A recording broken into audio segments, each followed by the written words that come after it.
Good morning, everyone! Good morning, students! I am very excited to share something to you today. I am Russell Labusan. You can call me Teacher Russ. Today, we will be talking about Western and classical arts tradition. But before that, I will let you know what are the objectives of this video lesson. First, identify the distinct characteristics from various art periods. Second, show the influences of the Western and classical art to Philippine art form. Arts come in any form. It may be a painting, a sculpture, art of an architectural structure, theater, movies, and many more. In today's story, we'll focus on the major arts era, the ancient time, the classical art, and the medieval art, particularly in architectural structure. Moreover, we will feature some local structures inspired by these arts.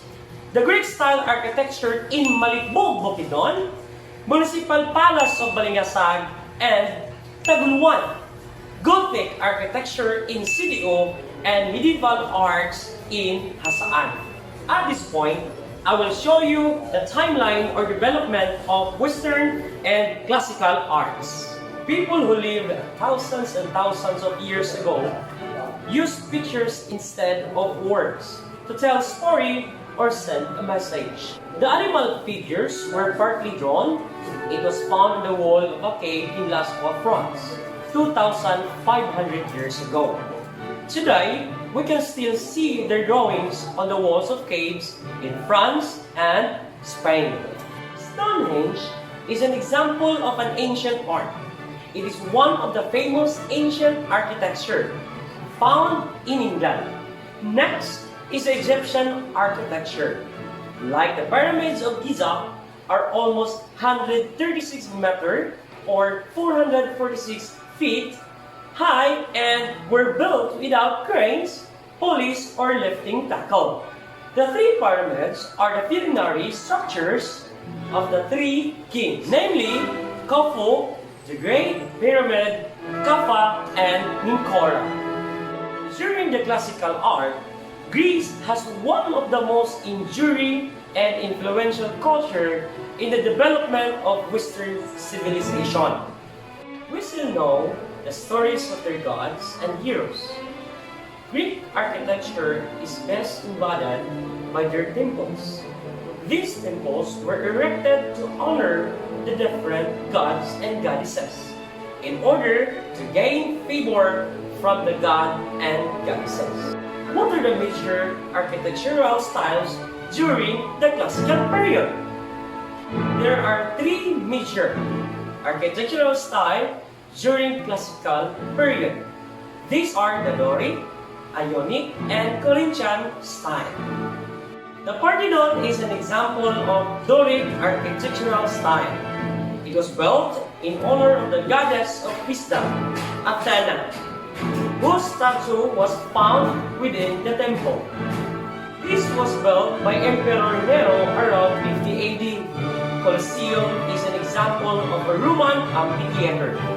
Now, let's see some local architectures influenced by classical art tradition. Sir Harold will give us a tour.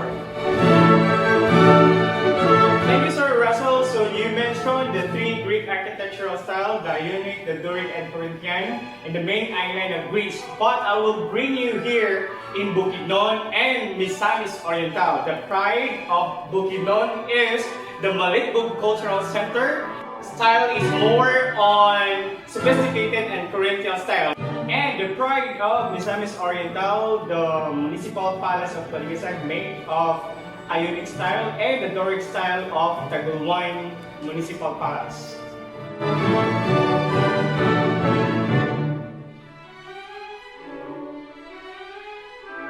Art during the Middle Ages is strongly manifested in its most inspiring buildings, the churches.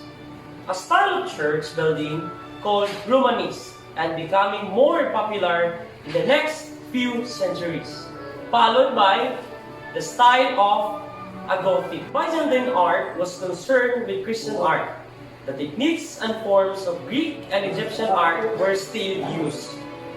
Its forms of architecture and painting grew out with religious expression. Mosaic visual art during this period, the Byzantine mosaic in St. Basilica, Venice. This time, let's check out some local architectures influenced by medieval art. Okay, let's go to the medieval art or the Middle Ages. So this part, we talk about the characteristics. So we mentioned the characteristics of the medieval art.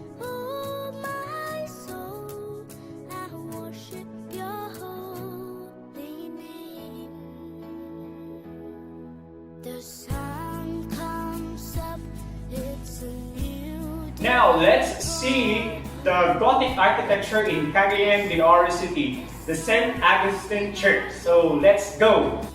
What are the characteristics of Gothic architecture? This first is the enormous windows, sophisticated style. The windows is made of stained glass windows and inspired more on the Greek, the Corinthian style. One of the best examples of the church is the Notre Dame Cathedral. The timeline we have shown in the story we had set forth on the status of men. Through these arts manifest a revolutionary passion and greatness.